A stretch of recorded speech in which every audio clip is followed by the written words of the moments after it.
આજ રોજ સાવજ ડેરી ખાતે 2 ટન કેપેસિટીનો પનીર પ્લાન્ટ, હાલના પ્લાન્ટનું આધુનિકીકરણ, 1000 ટન કેપેસિટીનું ગોડાઉન તેમજ યુટિલિટી બિલ્ડિંગના નિર્માણનું ખાતમુહૂર્ત માનનીય પશુપાલન મંત્રી શ્રી રાઘવજીભાઈ પટેલના વરદ હસ્તે થઈ રહ્યું છે।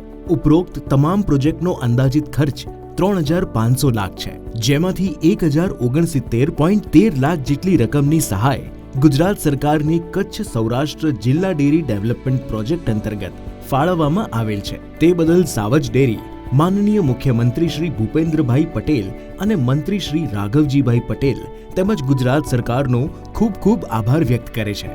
વર્ષ 2018માં સ્વભંડોળથી જૂનાગઢના વંથલી તાલુકાના ખોખરડા ગામ ખાતે 3 લાખ લીટર પ્રતિ દિવસની ક્ષમતા ધરાવતા પ્રોસેસિંગ પ્લાન્ટની સ્થાપના ગુજરાતના પનોતા પુત્ર યશસ્વી વડાપ્રધાન શ્રી નરેન્દ્રભાઈ મોદીના વરદ હસ્તે કરવામાં આવે। સાવજ ડેરી વિશ્વ વિખ્યાત અમૂલ બ્રાન્ડ સાથે જોડાયેલ છે। સાવજ ડેરી સાથે કુલ 520 જેટલી દૂધ મંડળીઓ દ્વારા પ્રતિ દિવસ 3 લાખ લીટર દૂધ સંપાદન કરવામાં આવે છે। ગયા વર્ષ કરતા 33% ગ્રોથ સાથે ટર્નઓવર 452 કરોડ છે। સાવજ ડેરી દ્વારા પશુપાલકોની સુવિધા માટે રાહત દરે સાવજ પશુદાણ, ઉત્તમ કક્ષાના ઘાસચારાનું બિયારણ, કૃત્રિમ બીજદાન સેવા, વિનામૂલ્યે પશુ સારવાર, વર્ષાંતે ભરેલ દૂધ ઉપર બોનસ પણ આપવામાં આવે છે।